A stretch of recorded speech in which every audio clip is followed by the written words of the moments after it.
you can do again. You have spoken life into dry bones. What you did back then, you can do again. I still believe, I still believe you are the God of miracles. Great is your power, great is your name. You are the God of miracles.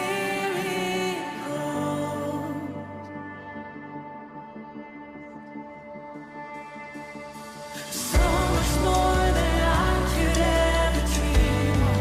You can do in me. Will you do it now?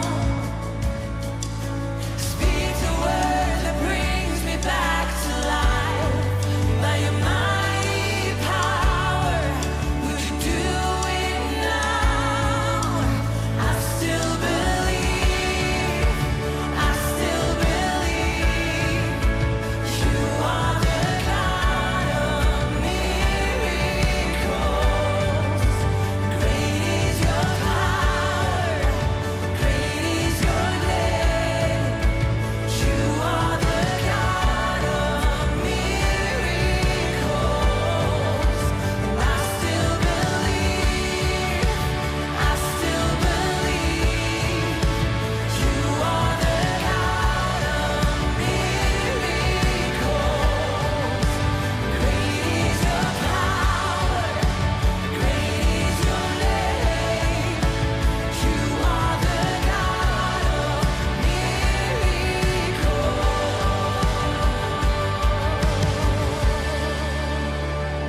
Oh yes, you are. Oh yes, you are. You can do anything, God. You can do anything. You can do anything.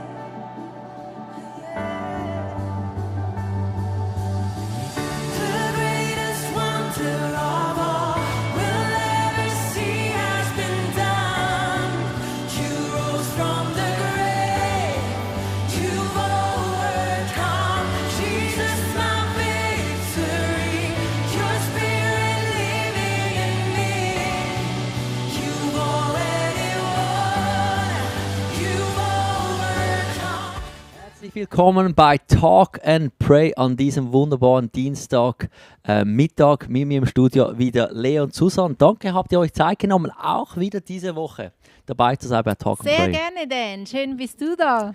Ja, und schön seid ihr zu Hause dabei. Verschiedene Leute schon im Chat geschrieben. Grüße nach Gummersbach und so weiter. Wunderbar. Wir sprechen heute über die Message Cancel Culture. Liebst du es eigentlich, Leo, immer so relevante, etwas provokante Themen anzusprechen? Oder ist es auch anstrengend? Nein, ich liebe es generell nicht. Es ist mega anstrengend, weil ich schon beim Vorfeld schon weiß, es gibt ganz verschiedene Meinungen. Es ist auch nicht, es ist ganz ein schwieriges Thema, es ist auch ein breites Thema. Es gibt auch oft nicht so eine einfache Antwort und oft, wenn man etwas betont, hören dann die anderen, dass man etwas anderes gesagt hat. Also die letzten Predigten waren anstrengend, weil Leute hören immer aus ihrer Perspektive Dinge raus, die ich gar nicht gesagt habe. Zum Beispiel bei der Klimapredigt haben Leute gesagt, ja, ich habe immer gewusst, du bist ein Klimaverschwörer. Habe ich gar nicht gesagt. Ich habe zum Beispiel gesagt, es ist wissenschaftlich bewiesen, sind sich alle klar, es gibt einen Klimachange. Aber nur wenn man etwas so in Frage stellt, heißt das eben heute schon bist schon ein Verschwörer. Man kann nicht mehr eine Frage stellen und Leute hören dann schon mit der Frage schon, du bist dagegen. Mega, ich finde es ein bisschen eine mühsame, schwierige Situation im Moment generell, wo Menschen drin sind, weil man einfach, aus meiner Perspektive, man hat die Diskussion verlernt. Man ist sich nicht mehr gewöhnt, am Stammtisch zu sitzen und darüber zu diskutieren und nicht gleicher Meinung zu sein. Also meine Small Group, ich erinnere, bei der Corona-Krise, wir hatten 2 Lager, Impfbefürworter und Impfgegner. Wir haben gestritten, es war mega interessant, weil man kann immer etwas dazu lernen und am Ende vom Tag haben wir gesagt, lass uns das stehen lassen. In ein paar Jahren ist man schlauer und jetzt sind ein paar Jahre vergangen und man merkt plötzlich, ja, gewisse Leute sind jetzt mehr im Recht als andere Und ich glaube, das ist ein bisschen so schwierig im Moment, dass man einfach nicht, man hat die Kultur verlernt. Habt ihr das auch zu Hause, als in der Small Group hast du es, definitiv die verschiedenen Meinungen. Bei euch zu Hause auch so? Wir diskutieren nicht sehr gerne. Wirklich? Muss ich ehrlich sagen, ja. Und was bei uns zwei wichtig ist, wir sehen die Werte gleich. Wir haben die gleichen Werte. Das heißt, das gleiche Fundament. Wie wir dann zum Ziel kommen, sind wir sehr, sehr unterschiedlich und es ist schwierig, das zu diskutieren. Außer ein Sohn, der ist ein Diskutierer. Der diskutiert gerne über alles und gibt auch ein bisschen Gegensteuer, was auch gut ist. Aber ich glaube, der Grund ist, wieso wir nicht so diskutieren, ist einfach unser Job oder was wir machen, ist in sich schon extrem anstrengend, weil das weißt ja, denn wir sind den ganzen Tag um Leute. Ja. Den ganzen Tag um Leute. Jedes E-Mail ist ja immer ein emotionelles E-Mail. Da kommst du nach Hause und was du dann definitiv nicht willst, ist nochmal so ein tiefes politisches, theologisches Streitthema, wo du denkst, hey, also so quasi so Timeout, give me a break. Also Cancel Culture, heute das Thema, wo quasi jemand wird einfach ausgelöscht, weil jemand nicht der gleichen Meinung ist. Und das ist schon krass. Eben, du hast gesagt, du hast das jetzt auch wieder erlebt in den Messages zuvor. Was würdest du kurz zusammengefasst, was ist entscheidend, wenn wir über dieses Thema reden? Also per se finde ich es mega wichtig, dass man die Stimme erhebt für die Menschen, die vielleicht nie eine Stimme bekommen haben. Ich finde schon, dass man Ungerechtigkeit beim Namen nennen muss. Das beginnt in der Sprache, in der Kultur, in der Hautfarbe. Alle diese Dinge finde ich schon wichtig und richtig und gut, dass man die Stimme erhebt. Das ist mal das Allererste. Aber dann ist auch wichtig, dass man nie die Person angreift, sondern einfach das, was sie sagt. Das ist nicht das Gleiche. Und wir in der Cancel Culture ist ja, man hat die Absicht, die Person auszulöschen. Also man will sie auf die Seite haben. Das ist ja Cancel Culture. Also nicht nur deine Meinung, sondern du als Person. Und das geht in meinen Augen gar nicht, weil du musst die Person als ein Geschöpf Gottes würdigen, ehren, respektieren, aber nicht die Meinung. Und da braucht es in meinen Augen eine Unterscheidung, die man heute eben nicht mehr macht. Man schüttet das Kind mit dem Bad aus und das finde ich ganz, ganz gefährlich. Und gell, das machen wir viel mehr zum Beispiel. Ich habe zum Beispiel, wenn jemand sagt, jemand macht ein politisches Statement, dann sagen Leute, in dieses Einkaufszentrum gehe ich nicht mehr einkaufen, weil die sind gegen das. Oder die Schokolade kaufe ich nicht mehr, weil die sind für das. Oder alle Lieder höre ich nicht mehr von der. Ja, von der Band. weil die haben was falsch gemacht, alles ist falsch. Also Cancel Culture ist eigentlich schon recht dominant. Man sagen natürlich Leute, ja, ich kenne jetzt ja nicht die Person, aber wir machen es bei Labels, bei Geschäften, wo plötzlich sagen, ich meide das. Also wenn die jetzt zum Beispiel nicht going green sind oder nicht für die Umwelt schauen, dann werde ich nie mehr einen Fuß da reinsetzen. Also das ist schon krass, der Mindset ist krass und ich finde, das sollte man schon ein bisschen unterscheiden. Und Ehre, das habe ich so stark gefunden in der Message. Also wenn du zu Hause die Message noch nicht angeschaut hast, schau die unbedingt nach. Werden sie noch posten, auch in den Link in den Chat. Ist eigentlich das Antidot, das Gegengift.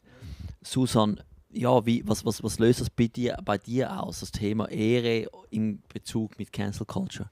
Ich finde es genial, dass wir nicht nur sagen, wir sind gegen Cancel Culture, sondern was dann? Was dann? Und Ehre. Und wir haben da 4 verschiedene Dinge aufgeschrieben, wo wir heute auch miteinander beten wollen und durchgehen wollen. Und es ist so schön, etwas in den Händen zu haben, wo wir wissen, okay, wenn nicht Cancel Culture, was dann? Und ich möchte einen Bibelvers vorlesen aus Römer 12, Vers 10. Da heißt es, seid einander in herzlicher, geschwisterlicher Liebe zugetan, übertrefft euch in gegenseitigem Respekt. Und das mal so aus dem Zusammenhang gerissen, aus dem Römerbrief, einfach übers Ganze darüber gestellt als Alternativprogramm zu, hey, ich bin gegen dich, du hast es falsch gemacht, du fällst aus meiner Liste heraus, ist das Gegenteil. Übertrefft euch in gegenseitigem Respekt. Wow. Und das gibt wieder einen Grund, dass wir wieder diskutieren können. Ja, man kann diskutieren, weil ich respektiere dich als ein Geschöpf Gottes, du bist kreiert von Gott, ich habe einen Respekt, aber die Meinung kann ich total eine andere Meinung haben und das hat mit unserer Freundschaft hat noch keinen Abbruch, es gibt keinen Bruch in der Freundschaft. Und das ist aber heutzutage so, wenn du nicht meine Meinung bist, dann gibt es einen Bruch. Das haben wir auch bei Corona gesehen, es gab ja viele Familien, die sind zerstritten gewesen, weil man das nicht respektiert hat, also verschiedene Meinungen gegeben hat. Es gibt nur eine Meinung und im Nachhinein merkt man, okay gut, es ist ein komplexes Thema als schwarz-weiß, als man anderen gewesen ist. Und das ist eigentlich völlig unnötig, weil eigentlich die Zeit, die oft dann vergeht, dir oft auch Recht gibt in einer Sache, weil ich finde, medial wird heute sehr viel gesagt, so ist es und das ist die Entwicklung und wenn wir das so schauen, passiert das und zum Glück trifft das fast nie ein, was man eigentlich voraussagt. Das ist auch noch interessant, oder? Zum Glück nicht, oder? Das heißt, also es würde sich lohnen, den Ball oft ein bisschen tiefer zu halten. Aber Also, natürlich für die Medien ist das ja nicht interessant, weil Medien funktionieren mit Extremen und da haben wir Menschen, wir steigen gerne auf diesen Zug irgendwie ein.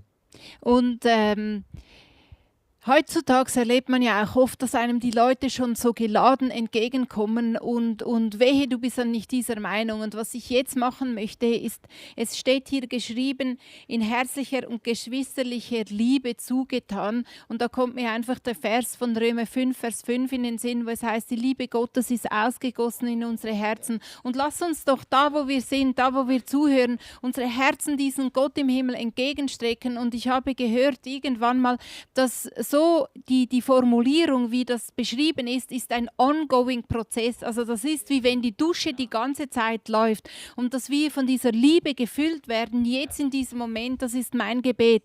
Weil Leute treten gegen uns oder an uns heran und meinen es nicht böse, aber es kommt schon so geladen rüber, weil sie eine andere Meinung haben und sie provozieren gerade und egal, ob das mit Stromverbrauch oder Going Green oder was auch immer ist. Und himmlischer Vater, danke, dass du mich und jeder einzelne von uns jetzt in dem Moment mit deiner Liebe füllst und dass deine Liebe ausgegossen ist und dass wir da eine Substanz von Liebe in uns haben, mit der wir entgegentreten können, eben genau wie es hier heißt, in herzlicher, geschwisterlicher Liebe zugetan, auch wenn die Gegenseite ein bisschen aggressiv ist oder provozierend oder wie auch immer.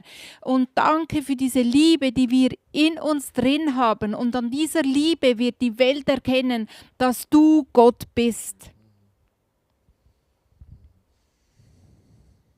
Amen. Hey, wir möchten gerade dort einklinken bei jetzt eben, okay, wenn wir erfüllt wurden durch die Liebe Gottes, wie können wir jetzt Menschen ehren? Und Susan oder Lea, nimm uns mit, wo können wir da anfangen zu beten? Also das Erste, wo ich lerne, Menschen zu ehren, beginnt eigentlich bei Gott. Dass ich beginne, Gott zu ehren, Gott an allererster Stelle zu setzen. Jetzt würden natürlich die meisten sagen, ja, das ist ja logisch, mache ich ja. Aber auch in den Themen, wo ich in der Bibel gewisse Dinge lese, wo ich denke, okay, das sehe ich anders. Also wo hat Gott auch die Möglichkeit, auch Dinge anders zu sehen? Und ich lasse die Meinung Gottes zu. Weil ich sage immer, Gott ist schon länger da als ich und wir leben auch oft in einem Setting, auch in einer Kultur, wo wir das Gefühl haben, ja, aber die Welt hat sich verändert zur Bibel und ich habe mich entschieden, wirklich, dass sich das Wort Gottes ist wie ein Leuchte auf meinem nächsten Schritt, also das beleuchtet meinen Lebensweg. Das heißt, ich nehme das Wort Gottes und die Gebote Gottes als eine Grundlage ernst und das ist so mein Maßstab, an den ich mein Leben orientiere. Das heißt, ich ehre die Gebote Gottes, auch wenn ich nicht immer alles im ersten Moment denke, wow, cool, würde ich so erfüllen, aber ich denke immer, Gott war zuerst da, er ist der Schöpfer. Wie wenn du ein Auto kreierst, oder? Du bekommst ein Handbuch, dann kannst du nicht sagen, ja, das Handbuch, das ist doof, das hat sich alles weiterentwickelt. Jeder Autoverkäufer würde sagen, ja, du kannst schon keinen Service machen, du kannst das Öl auch weglassen, kein Problem, aber irgendwann ist dann der Motor, machst bumm und es ist erledigt. Es ist das ganz genau das Gleiche. Es ist am Anfang kann es schon so sein, dass man keinen Unterschied sieht, wenn man diese Gebote nicht einhält. Aber irgendwann holt sich das ganz gewaltig ein. Und er hat für mich zu tun, dass ich sage, Gott, ich stelle dich an erster Stelle. Nicht mein Wille geschehe. Ich unterordne auch meine Pläne, meine Visionen, meine Agenda, meine Bedürfnisse zu dir. Und ich vertraue, dass du mich leitest. Das ist für mich die Ehre, dass ich mein Leben hingebe oder vielleicht sogar aufgebe für die Sache von Gott. Und die Bibel sagt ja, wer sein Leben loslässt, der bekommt es wieder. Also du willst damit sagen, dass du das ganz praktisch so machst, wenn du auf eine Bibelstelle stößt, die etwas bei dir auslöst, wo du merkst, da bist du anderer Meinung als jetzt das Wort Gottes, was machst du dann? Ja, zum Beispiel, als ich am Anfang gelesen habe von 10% in der Bibel, es gibt ja mega viele Bibelstellen, dass man 10% von den Finanzen in das Haus gibt. Und das Haus ist immer die Familie, wo man hingeht. Das hat mich mega gechallenged, weil 10% ist einfach ein Mordsbetrag. Und dann liest man von der ersten Kirche, gut, die haben alles gegeben. Und denkst du, okay, gut, das ist jetzt extrem. Da hast du gar keine Freiheit mehr, da wurde über dein Geld bestimmt. Und dann wiederholt das Paulus immer wieder, auch in seinen Briefen von diesem 10%, wo man das gibt und auch das Reich von Gott größer macht. Hat mich mega gechallenged. Ich habe gesagt, okay, gut, ich beginne mal mit etwas, aber ich werde mich da hinaufentwickeln.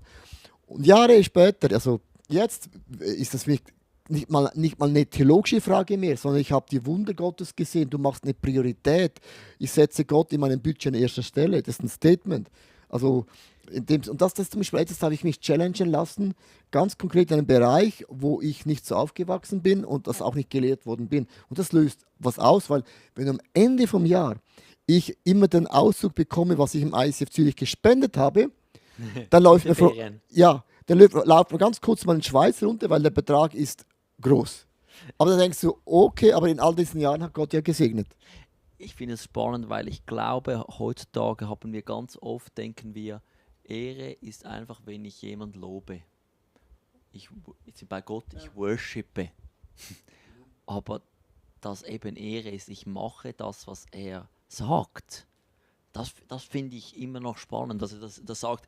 Dieser Bibelvers sagt das ja, Sprüche 3, Vers 9, ehre den Herrn mit allem, was du hast, schenke ihm das Beste deiner Ernte, dann wird er deine Vorratskammer füllen und deine Weinfässer überfließen lassen. Das habt ihr erlebt. Und das finde ich krass. Also wir haben erlebt, dass Gott gewaltig gesegnet hat und wir haben aber auch erlebt, dass manchmal der Segen nicht kam. Auch interessant. Also einmal haben wir wir haben ja immer Auto verschenkt, bumm, kam ein Wunder, immer besser, immer größer. Einmal haben wir ein Auto verschenkt und es kam etwa 9 Monate, kam kein Auto mehr. Und da habe ich gedacht, ja, das gibt es gar nicht. Dann habe ich gemerkt, ja, Gott ist Gott. Das ist eben auch eine Realität. Und deswegen würde ich dir nicht sagen, okay, ich mache es nie mehr. Aber es ist eben nicht so planbar. Weil wenn du, also sag mal so, wenn du gibst. ein großes Thema, ja. Wenn du gibst zum Beispiel, du weißt sofort, es kommt sofort zurück, dann ist es ein Deal. Dann ist es ja mega einfach. Aber Gott ist eben eine Beziehung.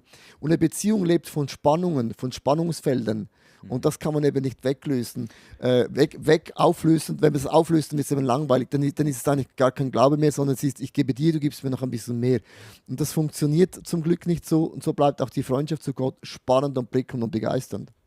Ja, eben, und geben ist ja nur eine Sache, aber vielleicht hast du Bibelstellen, Bibelverse, die bei dir etwas auslösen und wo es dir schwer fällt, dich einfach so unterzuordnen. Was ich persönlich gemerkt habe, ist, es ist besser, Gott die Faust zu zeigen, als den Rücken. Was ich damit sagen will, ist, es ist besser, mit Gott ins Gespräch zu kommen und ehrliche Verständnisfragen zu stellen, anstatt einfach nicht mehr sich von ihm abwenden und nicht mehr mit ihm sprechen. Und das ist einfach jetzt mein Gebet. Dass Noch eine Sache, Box noch auf, von den Finanzen ein bisschen wegkommen. Vergib deinen Feinden. Genau das Gleiche. Wenn ich das in der Bibel nicht lesen würde, wäre kein Thema. Ich würde meinen Feinden nicht vergeben. Ich würde meine Feinden höchstens eine Faust geben. Das ist, weil die haben uns verletzt. Die haben uns enttäuscht. Das kann jemand sein, dass dein Mann ging von dir, hat dich betrogen. Das sind mega krasse Stories. Und dann sagt die Bibel, vergib ihnen. Und das ist etwas vom Härtesten, weil es ist nicht rational logisch und es ist nicht mal fair. Weil sie haben mir ja was angetan. Und jetzt sagt Gott, vergib ihnen und bete sogar noch für die Feinde. Also Ehre bedeutet einfach, ich nehme das ernst. Es löst bei mir mega viel aus. Ich muss über meinen Schatten springen. Ich muss meine Verletzung irgendwie lösen können. Obwohl mir vielleicht sogar was geraubt worden ist, verstehst du? Also es gibt so viele Bibelstellen, die fordern uns immer wieder raus. Also es hört ja gar nicht aus. Und darum finde ich das so ein spannendes Thema, Gott zu ehren. Mega. Und ich glaube, dass eben das mit dem Rücken zukehren und vielleicht wieder ihm zuwenden. Und vielleicht können wir das gerade jetzt beten. Ich weiß nicht, wo du jetzt zu Hause stehst und wo du vielleicht heute sagen kannst, ich möchte wieder mich dir zuwenden. Umkehr, Buße, kann man verschiedene Worte davor brauchen, aber es ist wieder umkehren und lass uns zusammen beten und sagen, wir möchten Gott ehren mit allem, was wir haben und was wir sind. Ist das gut? Möchtet ihr starten? Ja, und himmlischer Vater, ich möchte dir Danke sagen, dass du eine Beziehung mit uns willst.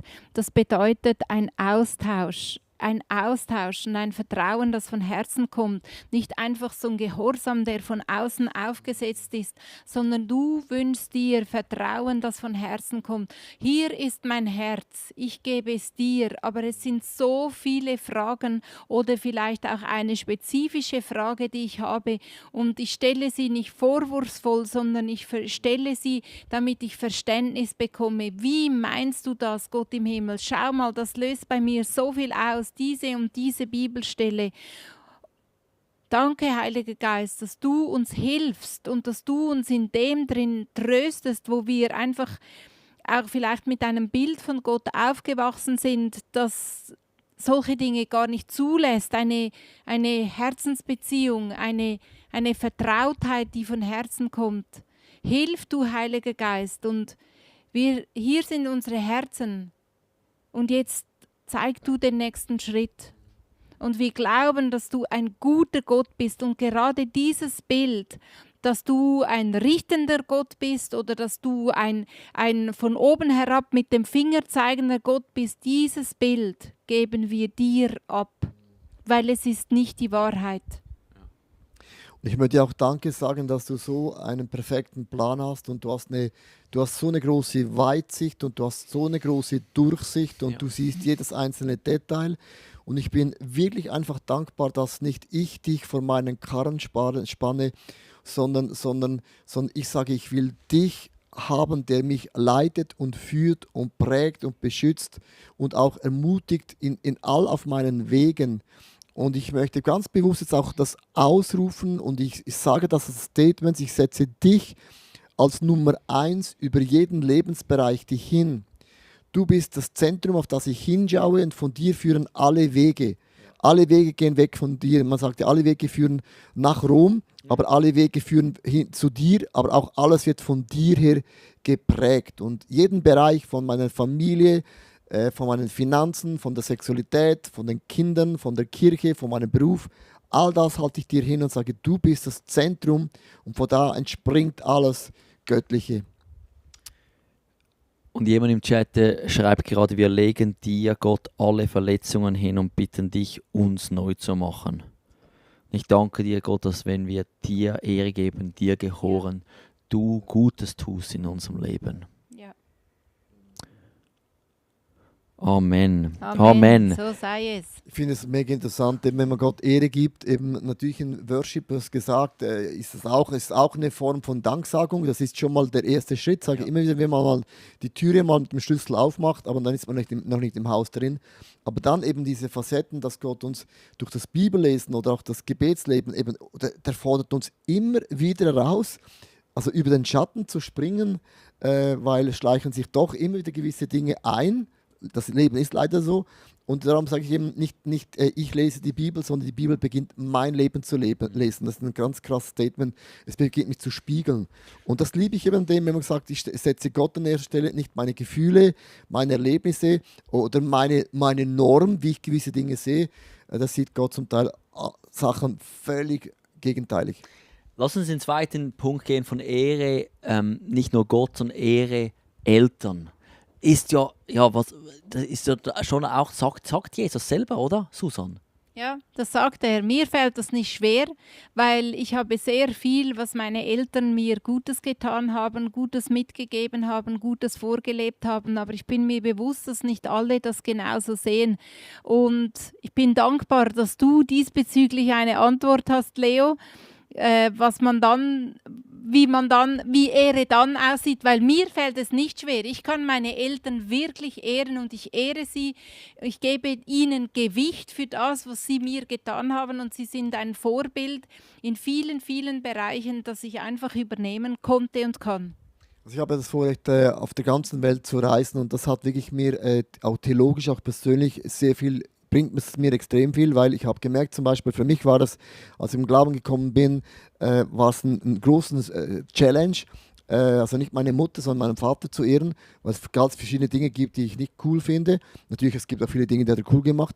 Und wenn man dann so in Südamerika ist oder in Italien, ist keine Frage über Ehre. Oder dein Vater kann noch so doof sein. Ist keine Frage, Ehre wird gegeben. Ist ganz interessant. Und dann habe ich gefragt, warum. Er hat mir gesagt, Ehre wird gegeben. Das ist etwas, was du gibst. Respekt wird verdient. Und Ehre ist etwas, einfach so, es sind meine Eltern. Ich gehöre in diesen Stammbaum hineingepflanzt und ohne sie gibt es mich nicht. Und die können das ganz krass trennen. Und wir Schweizer, Europäer, ist es ein Paket. Wir ehren nur dann Leute, wenn sie perfekt sind oder annähernd gut sind. Das heißt mit anderen Worten, darum ist für uns Ehre auch so schwierig, weil es gehört immer zusammengekoppelt. Und ich habe das getrennt von dem Tag an und gesagt, doch stimmt, Ehre gehört, weil es ist genau das Gleiche, Gott sagt, Ehre Israel. Israel macht so viele Dinge richtig falsch. Nur als das Volk von Gott ist, machen sie alles richtig. Und das ist genau das Gleiche, ich ehre sie, weil sie ist das Volk von Gott. Aber ich muss nicht die Taten bejahen. Und so habe ich das getrennt. Aber das hört sich sehr gut an, voll. Aber die Frage jetzt, die sich mir stellt oder vielleicht Leute, die heute zuschauen, ja, okay, bei Gott ist Ehren das Tun, was er sagt. Bei meinen Eltern merke ich ja, da wachse ich ja hin, muss mein eigenes Leben, wenn ich erwachsen bin, leben und merke plötzlich, vielleicht ist es dran, gesunde Grenzen zu setzen und ich enttäusche meine Eltern und sie fühlen sich nicht geehrt, weil ich dann nicht mehr alles mache, was sie sagen oder Lebensstile, Lebensmuster auslebe, wie sie das gewohnt sind. Aber das ist ein Wie anderes, können wir dann ehren? das ist ein anderes Thema. Da reden wir von deinem Lebensstil, von deinen Ansichten. Ich ehre meine Eltern nicht, weil wir die Ansichten teilen. Ich ehre sie nur für diesen einen Fakten, dass sie haben mich auf die Welt gebracht. Punkt, fertig. Für das respektiere ich sie. Und das zeigt sich in, wie du über sie sprichst oder wie viel du Zeit du nimmst Nicht für unbedingt, nicht unbedingt, aber ich bin für das dankbar. Ich bin Ja. für das dankbar für alle diese Dinge, die ich nicht gesehen habe. Und was interessant ist, wenn man älter wird und man hat Kinder, dann beginnt man plötzlich zu verstehen, wie viel Energie und Zeit man, egal wie schlecht jemand ist, investiert. Erst dann, muss ich auch zugeben. Und dann dreht es sich jetzt plötzlich, denkst du, wow, krass, hey, ich hätte mir Danke sagen müssen. Es geht nur um diesen Teil, von was man investiert, dass Gott sie gebraucht hat. Für das sage ich Danke. Für den Rest sage ich nicht Danke. Den Rest musst du dich abgrenzen, man muss sich lösen. Die Bibel sagt, du verlässt Vater und Mutter, man muss sich lösen von diesen Bindungen, ganz im guten wie im schlechten. Diesen Ablöseprozess gibt es. Aber ich sage nicht Ja zum Lifestyle, auch nicht Ja, wenn jemand sexuell missbraucht worden ist. Sagst du nicht zu dem Ja. Und aber es beginnt eben immer mit dem, wenn man beginnt, Danke zu sagen, nur für diesen einen Fakt, nur für den einen Fakt, beginnt sich dennoch etwas zu ändern in meinem Herzen, weil sonst ist plötzlich alles doof und alles ist falsch. Und das ist in dem Sinne ja in unserem Leben ja genau das Gleiche. So wie man jemanden auch richtet, wird es auch selber gerichtet werden. Also mir nimmt er sich immer selber mit in diesem richtigen Zeug. Also lass uns das machen. Einfach Danke sagen für unsere Eltern, Vater und Mutter, bekannter oder unbekannterweise, dass sie uns das Leben geschenkt haben, rein menschlich gesehen. Und Vater, ich danke dir für meine Eltern, einfach, dass du sie auserwählt hast, dass ich in dieser Familie geboren durfte, auch wenn ich vielleicht manchmal denke, ich hätte gerne eine andere Familie, wäre gerne in einem anderen Ort auf die Welt gekommen. Aber was ich so dankbar bin, diese Frage muss ich nicht beantworten. Das hast du ganz konkret für mich schon beantwortet. Und ich bin nicht im falschen Ort geboren worden, auch nicht im falschen Land, sondern du hast mit meinem Leben eine großartige Absicht. Und für das danke ich dir von Herzen, dass du den Ort, die Eltern und die Familie für mich bereits göttlich ausgesucht hast. Ja. Ja. Ja. Und Vater, ich bete jetzt auch gerade hier, dass du uns hilfst, dass du unser Herz erfüllst mit Liebe, damit wir mit Respekt unseren Eltern begegnen können. Ja. In Liebe, in Klarheit, in Abgrenzung, wo nötig, in all diesen Sachen. Aber dass du uns stärkst, dass wir da dich ehren können, indem dass wir unsere Eltern ehren. Ich bete um deine Kraft und ich danke dir, dass du es möglich machst in uns. Ja. Ja. Amen. Amen. Komm, wir gehen weiter. Es gibt noch 2 Punkte, würde ich gerne anschauen. Ehre die Verantwortlichen.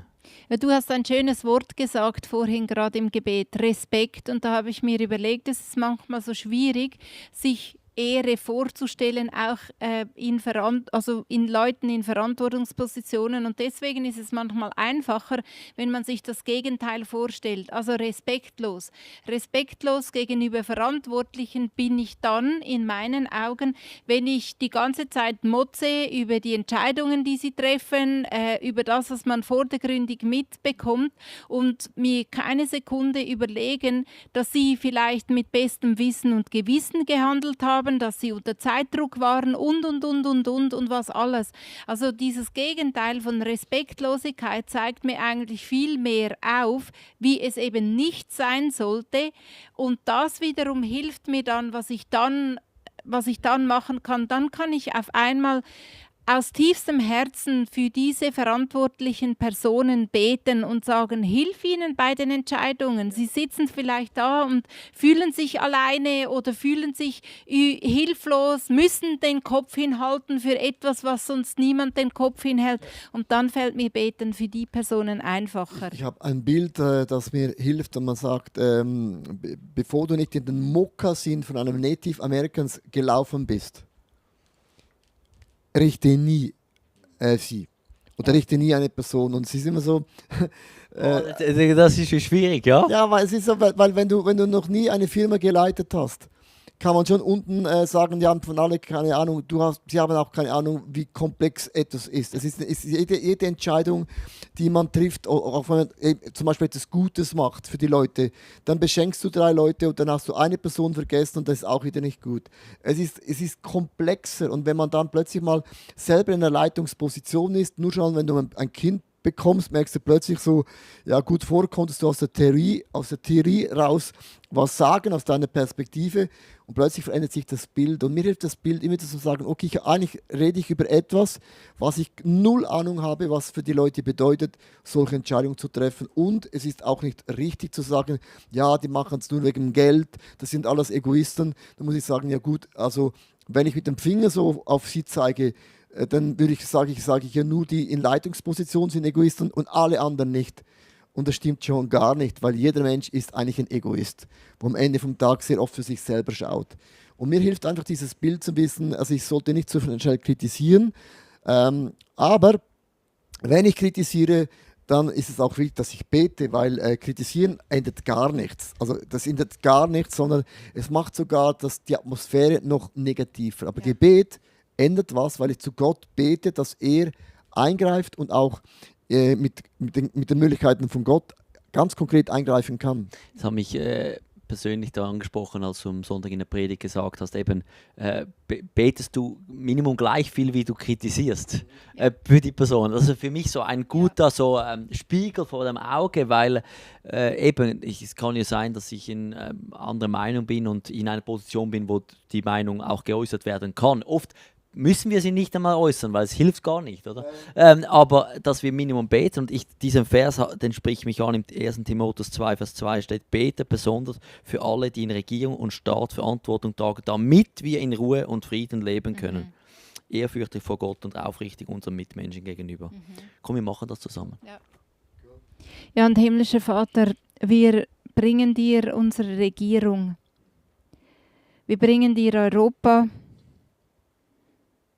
Und wir bringen dir auch die Welt, und wir sind aufgefordert, für Regierung und für die Verantwortlichen vom Staat zu beten, und wir segnen sie, wir stellen sie unter deinen Einfluss.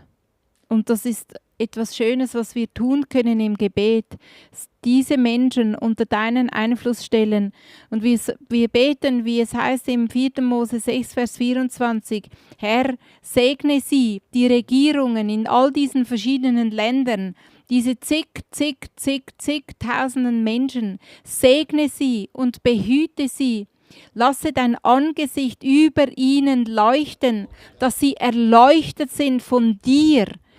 Und schenke du ihnen Frieden, lass sie spüren, in welche Richtung es gehen soll, lass sie deinen Frieden spüren und sei du ihnen gnädig. Und In diesem Gebet heißt es am Schluss, und so segnete sie der Herr. Und ich danke dir, dass du diese Regierungen jetzt einfach beleuchtest und anleuchtest und sie unter deinem Einfluss stehen. Und was auch immer sie bis jetzt beeinflusst hat, das Licht ist stärker als die Dunkelheit. Und du bist das Licht und sie stehen jetzt unter deinem Einfluss. Weil wir mit so vielen anderen, die für die Regierungen beten, heute ein Gebet machen und sagen, segne sie. Ja, Vater, wir beten wirklich für auch gerade diese Länder, die jetzt gerade wirklich im Chaos sind,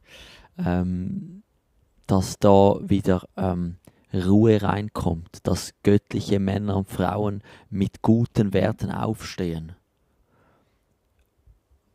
Gerade wenn ich da jetzt an Peru denke, andere Länder, wo wir Leute haben in unserer Kirche, wo sagen, hey, betet mit uns und lasst uns auch jetzt einfach gerade für diese Länder beten. Ich bete jetzt auch für unsere, gerade in der Schweiz, die ganze Bankensituation ist nicht ohne, dass Weisheit da reinkommt, dass eine ganz große Integrität kommt, dass gute Perspektiven, richtige Menschen am richtigen Ort. Wir beten, dass dein Wille passieren kann. Ja, und ich segne auch ganz konkret die Regierung von Kiew, von Ukraine und die Regierung von Russland. Wir stellen sie unter deinen Einfluss und sagen, bitte segne sie und behüte sie und lasse dein Angesicht leuchten über ihnen und sei ihnen gnädig.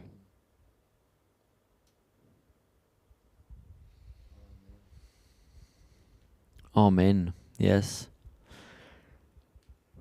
Stark. Ja, wir haben noch einen letzten Punkt, und zwar Ehre die geistlichen Leiter. Und ich habe 2 geistliche Leiter hier im Studio. Aber Leo, wie würdest Schon heikel jetzt sozusagen, oder? Nein, ist eigentlich schön. Wieso meinst du heikel? Ja, keine Ahnung, weil Ja, ich dachte eigentlich nach diesem Punkt, war schön. dass ich immer das Gefühl habe, wir sind ja alle im gleichen Boot. Das stimmt, aber ich finde es ja, Ehre geben ist schön. Es ist etwas Schönes, ich darf Ehre geben. Mir gefällt es, Ehre zu geben. Und wenn ich das denke, ich darf euch ehren oder ich darf für euch beten, ist das etwas, was mich freut. Und ich denke, wir vielleicht gerade eben dürfen wir die Freude am Ehren erleben, oder? Was würdest du sagen, wie können wir jetzt, weil das ist schon auch in der kirchlichen Landschaft, ich denke, wir haben ab und zu auch war nicht immer einfach, weil wir immer nur geehrt haben und nicht. Wir haben gedacht, wenn du ehrst, darfst du nicht ansprechen. Waren nicht nur immer gute Beispiele in der Kirchenlandschaft erlebt. Was würdet ihr mit auf den Weg geben? Wie können wir geistlich Leiter, wie können wir euch, andere Kirchen, die jetzt da vertreten sind, ehren in einer guten Art und Weise? Also für mich sind es eigentlich immer so 2 Sachen. Das eine ist immer, ich schätze es mega, wenn Menschen einfach beten. Für uns als Leiter, also für die ganze Kirche, weil Kirche ist mega sensibel, es ist mega auch zerbrechlich. Es braucht ja nur eine blöde Sache und es fällt auseinander. Dass man einfach betet, Jesus hatte gebetet für die Jünger, hat gesagt, hey, bleibt in Einheit, schaut, dass euch nichts auseinanderbringt. Oder? Das war so sein Anliegen. Und ich schätze es, wenn Menschen einfach für uns beten, für das ganze Team, für die ganze Leitung, weil ja, wir treffen Entscheidungen, wir halten Predigten über Themen, wo wir so die Bibel auch verstehen, in dem Sinne. Und es braucht auch Mut, gewisse Dinge zu sagen. Aber es braucht ja auch, wir wollen ja auch das Ziel leidenschaftlich mit Jesus auch beenden, weil viele beginnen und hören dann mal auf, weil sie frustriert sind. Und zu denen möchten wir nicht gehören. Das ist das Erste. Das Zweite ist, dass man auch Verbesserungsvorschläge bringt. Also ich liebe es, ich hatte jetzt verschiedene Meetings und die Leute, die ich leite, die habe ich so, sage jetzt mal, trainiert, dass sie immer mit Lösungsvorschlägen kommen. Also ich komme nicht mit etwas und sagen, das ist nicht gut, sondern sagen, hey, mir ist aufgefallen, der und der Bereich läuft nicht gut und das wären so meine 2 Ideen, wie man es lösen kann. Also lösungsorientiert, das heißt auch, es ist ein Feedback. Dinge laufen nicht optimal, kann man verbessern. Schätze ich mega. dass sich Leute sich Gedanken machen, wie kann man eine Familie schöner machen. Also wir sind ja nicht die einzigen Leute, die ICF Zürich schön machen. Das sind Hunderte, Tausende von Leuten, die sich hineingeben und das ist das Gesamtprodukt von der Church. Und das schätze ich mega, weil manchmal ist es so, aus Ehre, Respekt gibt man kein Feedback, sagt man nichts. Also ich sage, Kritik bringt gar nichts, aber es ist immer ein Lösungsvorschlag, wie man Dinge ändern kann, ist mega, mega wichtig. Also ich könnte mir nicht vorstellen, eine Familie zu leiten, auch bei uns, oder eine Kirche zu leiten, ohne dass konstruktive Lösungen kommen. Also weißt du, jeder hat eine Begabung, jeder hat für gewisse Dinge wie eine Sicht, auch und auch, sage ich mal, ein Talent dafür. Und wenn sich jede Person reinbringt mit einem Lösungsvorschlag, wie man Dinge optimieren kann, finde ich immer sensationell. Dann wird etwas richtig schön. Also Gebet, dass man Einheit bleibt, aber auch, dass man das verschönert, das man hat. In der Bibel sagt es eben im Timotheus, dass wir die geistlichen Leiter hochachten sollen. Wann fühlst du dich hochgeachtet, Susanne? Ja, wann? Hochgeachtet. Wenn ich merke, dass bei den Leuten ankommt, wie wir etwas gemeint haben.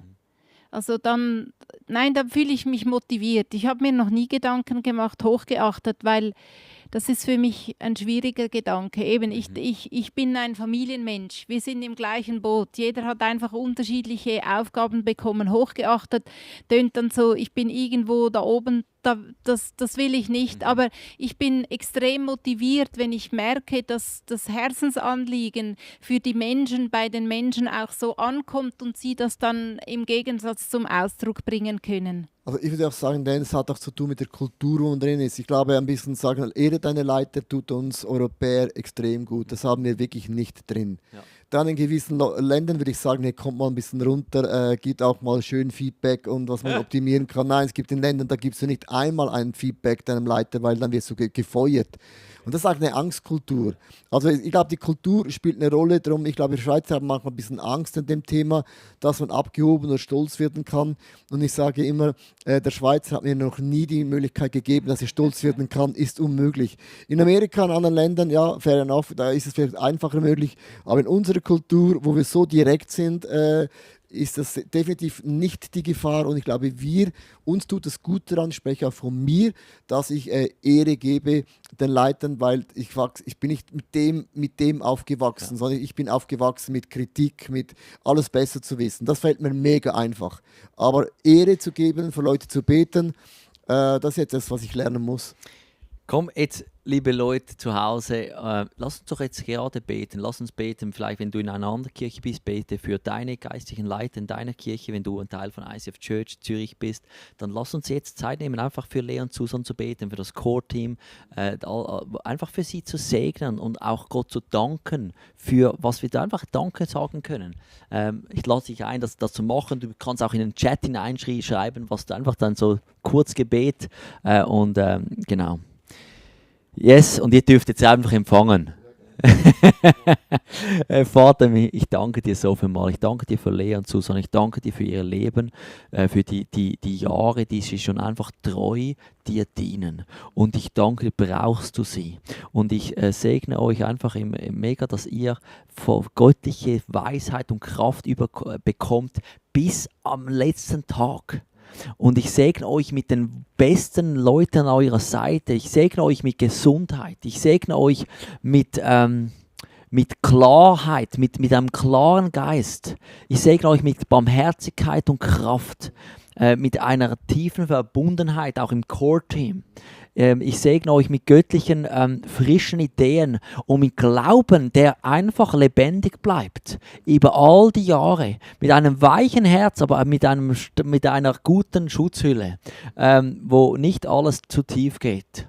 Und ich danke dir, Gott, dass du durch sie uns segnest.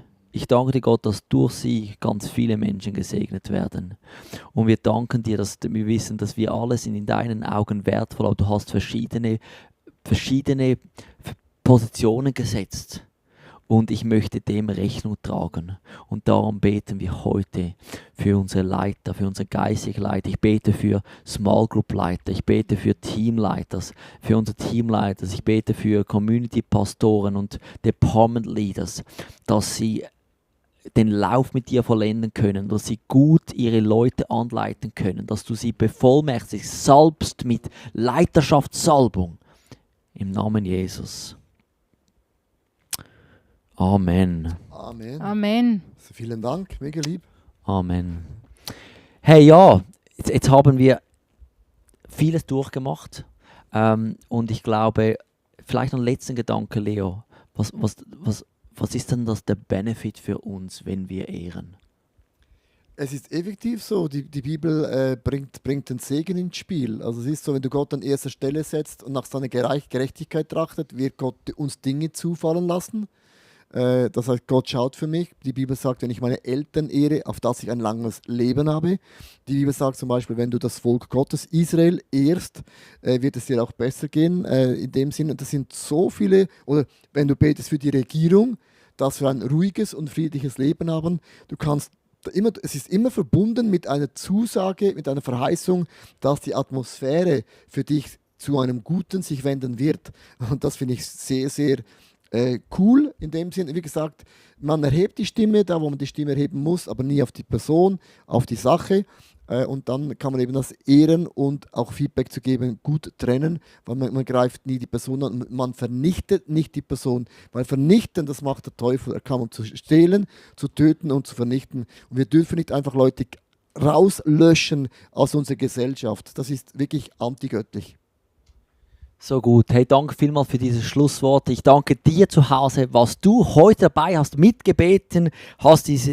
Beide, die sagen, danke für Integrität, danke für Weisheit, danke für deine Messages. Also, ich muss den Chat noch anschauen, ihr zwei, gell? Ja. Also, danke fürs Reinschreiben im Chat und für die Gebete. Und danke, machen wir zusammen hier. Leben wir eine andere Kultur, eine göttliche Kultur. Nicht eine Cancel Culture, aber eine Kingdom Culture. Sei gesegnet. Wir sehen uns nächsten Sonntag wieder hier vor Ort live oder online. Be blessed. Tschüss.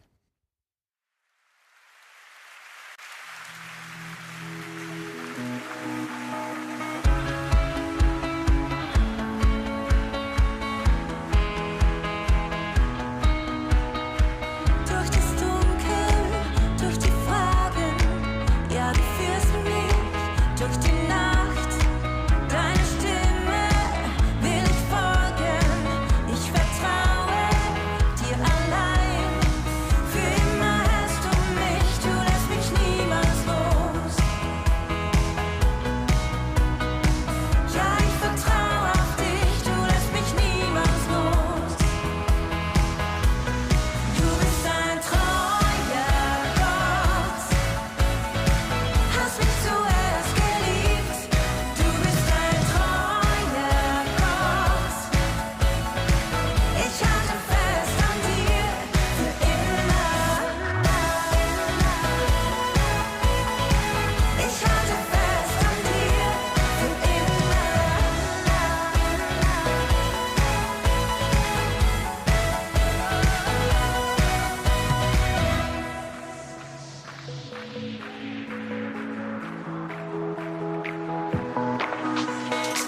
Durch das Dunkel, durch die Fragen, ja, du führst mich durch die Nacht. Deine Stimme will ich folgen, ich vertraue dir allein. Für immer hältst du mich, du lässt mich niemals los. Ja, ich vertraue auf dich, du lässt mich niemals los. Du bist ein treuer Gott, hast mich zuerst geliebt. Du bist ein treuer Gott, ich halte fest an dir für immer. Ich halte fest an dir für immer.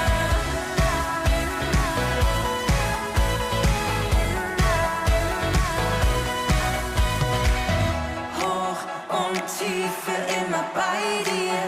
Eins steht